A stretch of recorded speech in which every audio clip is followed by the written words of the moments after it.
Bonjour à tous, moi c'est Florent Vicaire, je suis également doctorant au Léa et j'ai la lourde tâche de pas vous endormir après la pause. Et on va parler un peu d'hydro, on va parler de résistance vélique et d'appendice antidérive. Bon, on est sur un plan bon, pas hyper sexy, on va dire, introduction, méthodo, résultat, conclusion. Voilà. Alors le sujet de ma thèse c'est d'étudier les appendices pour les cargos à voile. Et pourquoi on veut mettre des appendices antidérives sur un cargo à voile? Eh ben la réponse elle est simple, parce qu'ils dérivent.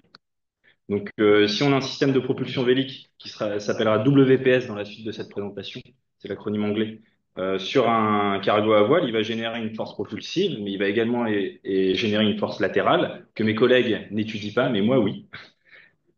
Et donc, pour s'opposer à cette dérive, le navire, il dérive. Ça génère un effort latéral qui vient l'équilibrer, mais également une résistance supplémentaire. Et cette résistance supplémentaire, c'est elle qu'on appelle la résistance vélique induite. Voilà.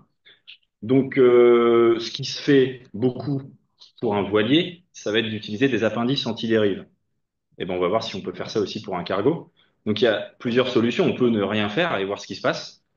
On peut utiliser des quilles anti-roulis qui sont pas faites pour ça à l'origine, mais qui fonctionnent comme des plans anti-dérive.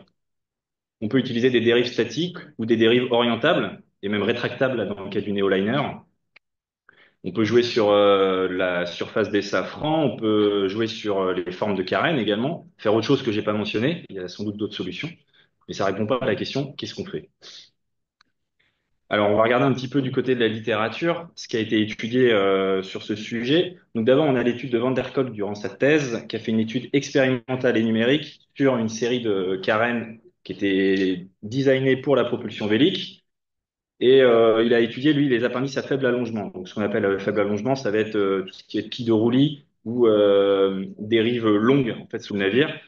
Il y a énormément de choses qui ressortent de son travail, mais moi, je vais vous en donner deux. C'est que les quilles de roulis sont plus efficaces que les quilles longitudinales pour s'opposer à la dérive, en tout cas sur les carènes qu'il a étudiées. Et il souligne l'importance de la prise en compte de la gîte pour un navire à assistance vélique. On peut regarder aussi le travail de Marimond Giovannetti sur le projet Ocean Bird, qui a déjà été mentionné plus tôt.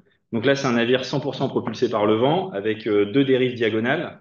Et ces deux dérives diagonales, elles permettent une réduction de l'angle de dérive de 2 degrés au près. Par contre, il n'y a pas de quantification de la résistance vélique induite. Et une dernière étude très complète de Kramer-Estin en 2022, où ils vont comparer trois technos, donc quille de roulis, dérive statique et dérive orientable, sur un vraquier trempeur équipé de trois voiles rigides. C'est une étude numérique qui va jusqu'aux statistiques sur une route donnée qui est une route baltique. Et en fait, ce qu'on peut en tirer, trois choses intéressantes, c'est que, un, la résistance vélique induite, elle est à peu près équivalente à la résistance ajoutée sur houle, donc c'est pas négligeable en fonction des vitesses du navire. Deux, que les quilles de roulis ou les dérives statiques, qui sont deux appendices passifs, vont grosso modo permettre une réduction de l'angle de barre, mais pas de gain de consommation. Ce qu'on gagne en résistance vélique induite, eh ben, en fait, on le perd parce qu'on a plus de volume dans l'eau. Et dernier point, c'est que la dérive orientable, elle est intéressante parce qu'elle réduit l'angle de barre et également elle permet un gain de consommation. Dans leur étude, ils présentent une méthodologie intéressante qui permet de s'affranchir du système de propulsion vélique, c'est-à-dire qu'on va étudier la réponse du navire en dérive en appliquant un effort latéral au-dessus du pont constant. Et bah, du coup, on est indépendant du système de propulsion vélique, on est indépendant de la météo également. Et on regarde ce qui se passe. Et eux, dans leur étude, par exemple, ils appliquent un effort qui est proportionnel à la résistance à l'avancement lorsqu'il n'y a pas d'effort aéro appliqué. Et on voit que bah, si on met pas d'appendice, on a 20% de résistance supplémentaire, ce qui est pas négligeable. Et avec une dérive orientable, on descend en dessous de 10% quand on se met à un effort latéral qui vaut deux fois la résistance à l'avancement. La problématique vers laquelle on se dirige, c'est que tout ça, ça a été fait avec des navires qui étaient adaptés et déjà dessinés pour une propulsion vélique. Mais qu'est-ce qui se passe pour un navire quelconque qui n'est pas forcément conçu pour ça? Et quel va être l'impact de la gîte? Dans la précédente étude que je vous ai montrée, la gîte est négligée. On est sur un navire qui est très stable. Donc, comme je vous disais, c'est difficile de comparer différents propulseurs véliques, puisqu'ils vont pas avoir les mêmes points de fonctionnement, ils vont pas équiper du coup les mêmes navires, qui vont pas avoir les mêmes vitesses, qui vont pas être sur les mêmes routes, donc pas avec les mêmes météos. Donc, notre effort latéral, c'est un petit peu compliqué de l'avoir. Donc, on va utiliser la méthodologie proposée par Kramer-Estin, qui elle est indépendante du propulseur vélique. Alors nous, ce qu'on veut faire à Olea, c'est une étude reproductible. Donc du coup, on va utiliser un solver Performance Prediction Program qui a été développé par Morand Charlou pendant sa thèse, qui s'appelle XWASP-ECN et qui est un logiciel libre. Et on va travailler sur des carènes académiques bien connues et qui ont été largement étudiées dans la littérature ces 20 dernières années, que sont donc le KVLCC2, un supertanker très stable transversalement, et le KCS, qui est un porte-container rapide, beaucoup moins stable. Et on va prendre en compte la gîte, enfin du moins pour le KCS. Donc en ce qui concerne en fait notre solver, ce qu'il fait, c'est qu'il résout l'équilibre stationnaire, hein. Là on est sur du stationnaire. Somme des efforts et somme des moments égale à zéro. On néglige l'assiette et l'enfoncement, donc on est à 4 degrés de liberté. On impose la vitesse navire. Et donc les variables qui nous restent, en fait, on a quatre variables. On a l'angle de dérive, l'angle de barre, l'angle de gîte, et pas représenté sur le schéma, la vitesse de rotation hélice, puisqu'on est sur des hélices à pas fixe, qui va nous permettre d'équilibrer l'axe longitudinal. Grosso modo, l'hélice doit fournir la poussée nécessaire pour que le navire maintienne cette vitesse.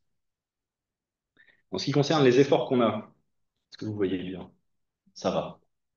C'est un peu petit quand même. On a un effort latéral du coup qui est constant. Notre système de propulsion vélique, on considère juste son effort latéral puisque c'est ça qui va influer sur l'équilibre en dérive. On l'applique à 30 mètres au-dessus du pont, c'est choisi de manière arbitraire. Et pour l'hélice et le safran, on va utiliser un modèle de manœuvrabilité bien connu qui s'appelle le modèle NMG, qui propose une approche système avec prise en compte des interactions entre la carène, l'hélice et le safran et qui a surtout le bon goût d'avoir été validé pour ces deux navires basés sur des données d'expérimentation en bassin. Dernière chose, avant de regarder les résultats, on a deux grandeurs à dimensionner qui vont nous intéresser dans cette étude. La première, c'est ce qu'on appelle le side force ratio. Donc, ça va être le ratio entre l'effort latéral aéro qu'on va appliquer et la résistance à l'avancement du navire si on ne lui met pas d'effort latéral. Et on va balayer des side force ratio entre 0 et 2 basés sur le travail qu'on fait Kramer-Estin. Là aussi, c'est arbitraire, hein. On pourrait aller au-delà. Et pour la résistance vélique induite, bah, c'est simplement la résistance supplémentaire qui est liée au fait que le navire dérive. Et dernier point, et après promis, on passe au résultat. Trois types de simulations vont être étudiés. Donc, trois DOF. Donc, DOF, c'est pour Degrees of Freedom. Donc, 3 degrés de liberté, c'est-à-dire qu'on néglige la gîte. 3 plus 1 degrés de liberté, c'est-à-dire qu'on calcule la gîte, mais qu'elle n'a pas d'impact sur les efforts sur la carène. Et 4 degrés de liberté, là, la gîte est calculée et elle a un effet sur les efforts de carène. Alors, voici les résultats pour le supertanker à 15,5 nœuds. Donc, de gauche à droite, vous avez l'angle de gîte, l'angle de dérive, l'angle de barre et la résistance vélique en pourcentage. La courbe bleue, c'est 3 degrés de liberté. La courbe orange, c'est 3 plus 1 degré de liberté. Bon, bah, globalement, à part pour la gîte, on a les mêmes résultats. C'est pas étonnant puisque, comme je vous disais, dans le cas 3 plus 1, la gîte n'impacte pas les efforts de manœuvrabilité. Et quand on regarde le graphe de gîte, on voit qu'on a des gîtes pour un effort latéral qui vaut deux fois la résistance à l'avancement. On a des gîtes qui dépassent à peine les 0,5 degrés. Donc, ça nous permet de voir que effectivement, ce navire, oui, je le propose pas à 4 degrés de liberté parce qu'il n'y a pas de coefficient à 4 degrés de liberté dans la littérature, pour la simple et bonne raison que à chaque fois qu'on l'a étudié, on s'est rendu compte que la gîte n'avait pas d'impact sur la manœuvrabilité, ou du moins très peu. Sinon, quand on regarde toutes les courbes, on voit que globalement, l'angle de gîte, l'angle de dérive, l'angle de barre et la résistance vélique induite augmentent plus on applique un effort latéral, on s'y attend. Donc voilà, on approche 3 degrés de liberté suffisante. Et en termes de résistance vélique induite, si vous regardez tout à droite du graphe de droite, on atteint péniblement 6,5% de résistance additionnelle pour un effort latéral qui vaut deux fois la résistance à l'avancement. Dans l'étude de Kramer-Westin, leur navire d'étude, c'était 20%. Donc on est quand même bien en dessous. Et donc l'angle de barre, on est à 8 degrés. Donc maintenant, on va regarder les résultats pour le porte-container à 20 nœuds. Donc là, on a une courbe en plus. On a la courbe du modèle de manœuvrabilité à 4 degrés de liberté. Et donc, on voit bien pourquoi il existe ce modèle à 4 degrés de liberté. C'est parce que la gîte a un impact considérable sur la manœuvrabilité du navire. Alors, on a des marins dans la salle. Donc, on va tout de suite parler du graphe sur la gîte. On est bien d'accord que 15 degrés de gîte pour un porte-conteneur, c'est irréaliste. opérationnellement. Mais bon, c'est les résultats de l'étude qu'on a pour l'instant. Donc bon voilà, il faut se dire que déjà on a un effort qui est appliqué à 30 mètres au-dessus du pont, donc ça pourrait être en dessous. Et le navire est pas du tout adapté à la propulsion vélique, ce navire-là. Mais bon, voilà, c'est pour ça qu'on a 15 degrés. Quand on regarde du coup les résultats, bah, on voit vraiment l'importance de prendre en compte la gîte, puisque quand on regarde l'angle de barre, il augmente de plusieurs degrés, et quand on regarde la résistance vélique ajoutée, elle est doublée en fait quand on prend en compte la gîte. Donc on a une approche à 4 degrés de liberté qui est nécessaire pour ce navire. Donc on a des angles de gîte qui sont irréalistes. On a des angles de barre qui sont quand même élevés. On est à plus de 10 degrés d'angle de barre. Là, on parle de tenue de route, donc on est sur un équilibre statique. Ça réduit quand même fortement la manœuvrabilité. On a quand même envie de faire quelque chose. Et en plus de ça, on traîne 20% de résistance supplémentaire. On a quand même envie de faire quelque chose pour ce navire-là, pour qu'il soit plus adapté à justement la propulsion vélique. Bah, qu'est-ce qu'on peut faire? On peut rajouter des appendices. Le plus simple des appendices à modéliser, c'est la petite quille que vous voyez là sous le navire. Donc une petite quille longue. Dans un premier temps, elle va être statique.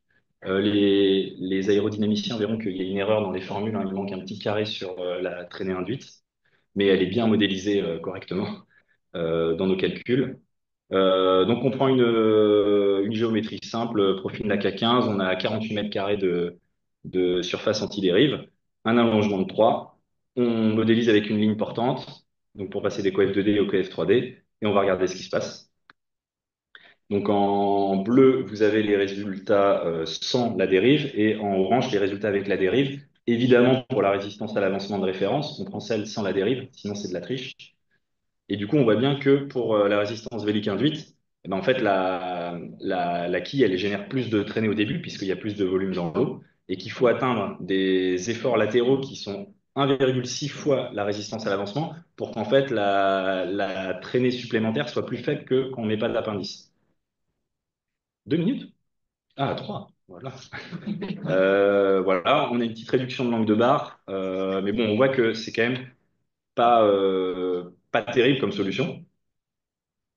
Et donc maintenant, on va faire la même chose, mais là, on va s'autoriser de pivoter la quille et on va lui dire, tu pivotes jusqu'à compenser tant de pourcents de l'effort latéral aéro qu'on applique. Allez, on va commencer avec 50%. Donc c'est la courbe verte. Et là, tout de suite, on voit que donc il y a un graphe en plus, hein, le troisième en partant de la gauche qui est l'angle de dérive au niveau de la quille. Mais sinon, sur tous les autres, vous voyez que la courbe verte, elle est en dessous pour l'angle de barre, elle permet une réduction de l'angle de barre et elle permet une réduction de la résistance vélique induite à partir d'efforts latéraux qui sont inférieurs à une fois la résistance à l'avancement. Donc c'est quand même assez intéressant comme techno. Par contre, on a des angles de gîte qui augmentent de 2 degrés. Donc déjà qu'on était irréaliste, là on est encore plus. Maintenant qu'on a fait ça, on a quand même envie de se demander est-ce que 50% c'est le bon ratio en fait? Est-ce que c'est l'optimum? Vous allez me faire confiance, je vais vous dire que oui, puisque j'ai testé 25, 50, 75 et 100, et c'est effectivement 50% qui est l'optimum en termes de compensation de l'effort latéral aéro. Et c'est d'ailleurs les résultats qui avaient été trouvés par Kramer-Ustin en 2022. Donc si on en arrive à la conclusion, on a une méthode simple pour qualifier le comportement en dérive d'un navire équipé d'un système de propulsion vélique en modélisant seulement l'effort latéral. On voit que l'impact de la gîte sur la manœuvrabilité n'est pas du tout négligeable en fonction du navire. Donc voilà, on en a déjà parlé pour le KCS, la gîte elle est irréaliste opérationnellement. J'ai mis plus de 10 degrés, mais c'est pour un porte-conteneur, c'est même plus de 5 degrés, c'est compliqué. Bon, globalement, l'angle de gîte, l'angle de dérive, l'angle de barre et la résistance additionnelle augmentent plus l'effort latéral augmente. Ça, on s'y attendait. Mais donc du coup, respectivement, ces trois effets ont quand même un impact sur, on réduit la stabilité transverse du navire, on réduit la manœuvrabilité du navire et on réduit le gain apporté par le système de propulsion vélique. Donc on voit bien que l'étude, elle ne doit pas juste se concentrer sur le fait de dériver ou pas, mais d'observer ces différents paramètres. Et pour terminer, on a vu que la dérive dynamique, on a confirmé ce qui avait déjà été vu dans la littérature, que la dérive orientable est plus efficace que la dérive statique, mais que la gîte augmente. Donc on a quand même un souci là-dessus. Voilà, pour les travaux futurs, bon, on a plein de choses qu'on peut faire maintenant qu'on a ce framework de calcul qui fonctionne. On peut faire varier le point d'application des efforts aéros, on peut faire de la CFD pour estimer plus finement justement les efforts aéros les efforts hydro des appendices. On peut utiliser des données de systèmes de propulsion vélique réels avec des données de météo historiques pour en fait quantifier ce side force ratio. Est-ce que en fonction du navire et de la techno, on est plutôt à 2, on est plutôt à 3, on est plutôt à 1,5. Voilà, sortir de manière générale des statistiques généralisées. Et je termine en vous disant que on a un super solver à Centrale Nantes qui est sous licence libre très permissive, donc qui a bénéficié d'une amélioration continue récemment, qui a une intégration continue qui est en cours avec une mise en place de tests. Donc il est au service de l'industrie, donc n'hésitez pas à l'utiliser et n'hésitez pas à me contacter si vous voulez l'utiliser. Je vous remercie pour votre attention.